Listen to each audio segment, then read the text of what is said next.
Magandang araw mga ka-happy hour. Ngayong araw, narito ang ilang paalala sa mga nagpaplanong bumisita sa kanilang mga yumao ngayong Undas 2024.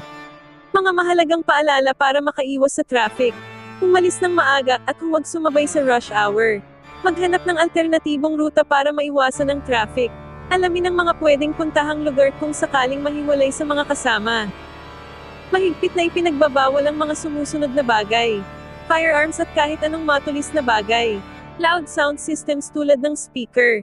Flammable na bagay tulad ng thinner. Cigarettes at lighters, at kahit anong alcoholic beverages. Narito naman ang mga health and safety protocols.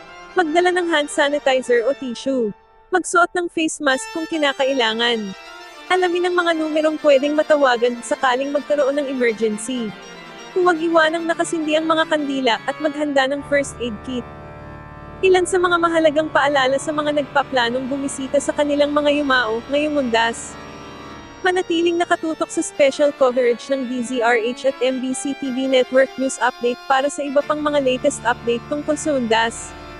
Para sa Ligtas Undas 2024, ito po si Darlene Buenavista ng MBC TV Network News Update. Una sa Pilipinas, una sa Pilipino.